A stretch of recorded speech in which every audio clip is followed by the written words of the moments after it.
Les résultats du baccalauréat 2020 sont connus. Le taux de réussite national est de 40,08% cette année contre 41,23% en 2019. 40,84% d'admis pour les filles et 39,39% d'admis pour les garçons. L'information a été donnée par la directrice des examens et concours, Mariam Dosso. Ce sont 311 224 candidats qui ont pris part cette année à l'examen du baccalauréat. Au total, 124 728 candidats sont déclarés admis au bac cette année. Ils étaient répartis dans 506 centres d'examen. Après un an passé à la tête de la Jeune Chambre internationale Abidjan Prestige, l'heure est venue pour Khalil Sissavané de faire son bilan et de passer ses attributs de président exécutif 2020 à l'ami Boni Dameti. Lors de cette 5e convention locale, celui qui a dirigé 12 mois durant ce club service part avec le sentiment du devoir accompli. Nous avons pu réaliser 104,65% du plan d'action 2020.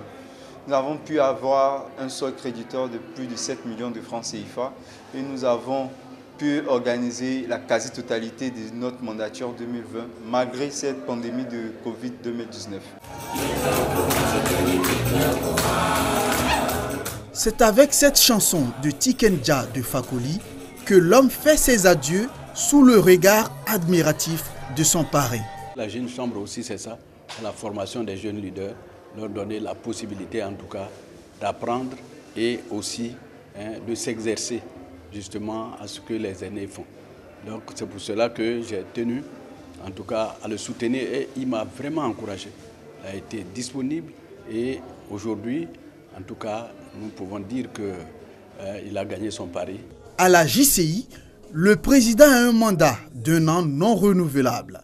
La présidente nouvellement investie place son mandat sous le signe former, motiver et célébrer.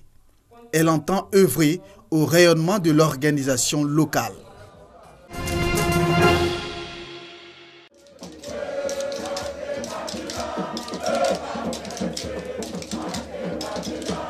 Nous sommes à la sortie de la génération Abriman, marquée par des chants et danses traditionnelles. Pour les organisateurs, il est important que la jeunesse s'attache aux valeurs ancestrales, des valeurs qui caractérisent leur vie. Selon eux, cette fête est aussi l'occasion de parler développement du village, cohésion sociale et paix. Votre présence massive est le signe du soutien que vous apportez à nos enfants qui ont décidé de s'organiser, non seulement pour préparer et de participer à la prise du pouvoir de leurs pères et mères en 2023, mais également pour relever les défis du développement de ce village. Je vous exprime toute ma reconnaissance. Chers fidèles, par cet acte, vous lancez un signal fort à vos aînés et également aux plus jeunes que vous, pour leur signifier que l'avenir de ce village s'annonce des plus radieux parce qu'une génération de jeunes éprise de paix et de concorde s'apprête à prendre et à assurer avec succès la relève. La génération Abrima est la 7e génération après celle d'Mbédié, Mborma, Nigbessi, Bodjr, Sete et Ndjouma. Un planting d'arbres par les autorités administratives coutumières et les populations, ainsi qu'une course de pirogues ont marqué la fin de la cérémonie de la génération Abrima dans le village d'Abrakou.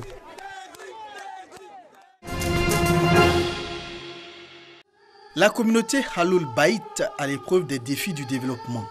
C'est le thème développé au cours de la cérémonie de clôture de son 2e congrès ordinaire. Congrès meublé par le bilan du bureau sortant du Conseil supérieur Haloul Baït de Côte d'Ivoire, COSAPSI, avec à sa tête Cheikh Sangaré Abara, reconduit pour un mandat de 5 ans. Également au cœur de cette rencontre islamique, la paix et la cohésion, mais surtout des prières et des bénédictions pour une élection apaisée en octobre 2020. C'est la ville de Grand Bassam qui a servi de cadre pour ce congrès ordinaire. Nous avons mis des projets sur place. Cela va réellement apporter vraiment une pierre aussi solide à l'édifice national qui est cette cohésion qui est tant recherchée et la quiétude et la paix du cœur que nous voulons tous pour la nation ivoirienne.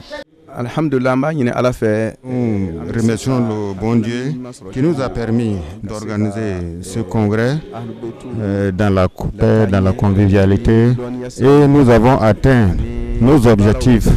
Face à Dieu, que ce pays soit toujours béni, les dirigeants de ce pays, les enfants de ce pays soient tous dans la paix. Participants, présidents du comité d'organisation, guides, prédicateurs et parrains, tous ont salué les messages de paix et de cohésion véhiculés à cette occasion. Si nous sommes sincères, nous pouvons aller en avance. Nous pouvons faire telle sorte que notre communauté sera parmi les meilleures, parmi les communautés. Ils se disent prêts à accompagner le gouvernement dans la quête inlassable de la paix pour une Côte d'Ivoire unie et développée. Louanges, invocations, prières et bénédictions pour la stabilité et la concorde ont également marqué cette cérémonie de clôture.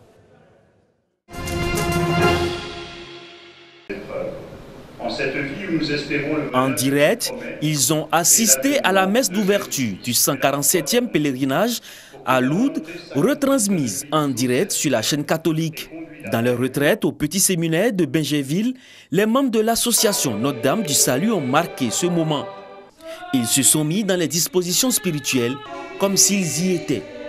Physiquement absents des sanctuaires de Lourdes à cause de la pandémie du coronavirus, ces habitués des sanctuaires de Lourdes ont été édifiés par l'évangile du jour tiré du livre de Saint Matthieu, invitant le chrétien à accueillir et à vivre de la miséricorde de Dieu.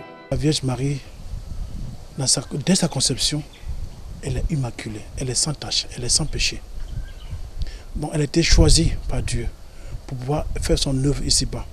Par elle va naître le Verbe, Jésus-Christ. Par elle, Dieu se fera présent en notre monde. Dieu va s'incarner en notre monde par elle. Et donc, c'est en même temps, le disant ainsi, je suis l'Immaculée Conception, elle se donne aussi totalement à l'œuvre de Dieu, pour que l'œuvre de Dieu se réalise. Sous la direction du père Simon-Pierre Koné, les membres de l'association Notre-Dame du Salut sont entrés dans une démarche spirituelle à l'imitation de Bernadette à Lourdes, où la Vierge leur a paru, l'invitant à la conversion. Ils sont aussi invités dans le prolongement de la célébration de l'Eucharistie à raffermir leur foi, ouvrir leur cœur à la miséricorde du Seigneur par la prière, le Notre Père, mais également la dévotion à Marie qui intercède auprès du Père. À compter de ce jeudi jusqu'au samedi 15 août, jour de la célébration de l'Assomption, ces chrétiens vont opérer un cœur à cœur avec Marie dans l'esprit du pèlerinage à Lourdes. Ici à Benjéville, au centre d'accueil qui nous reçoit, nous avons également pratiqué ceci en ayant avec nous des pierres que chacun détient dans sa paume. Et nous avons entrepris cette démarche en marchant devant la grotte et en méditant et en priant comme l'on fait avec les mêmes prières, les mêmes paroles que nos frères ont fait à Lourdes. Généralement, on partait avec 130-150 pèlerins.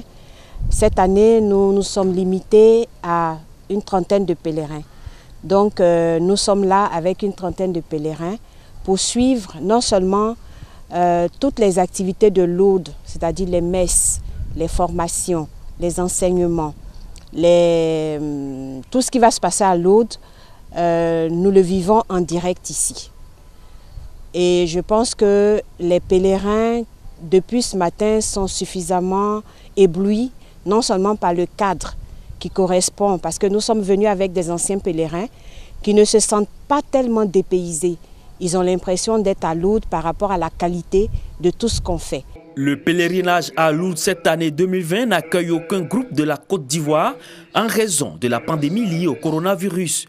Qu'importe, le même engagement chrétien chez ces hommes et ces femmes qui se laissent toucher par Dieu et se mettent déjà dans les dispositions pour la fête de l'Immaculée Conception ce samedi 15 août.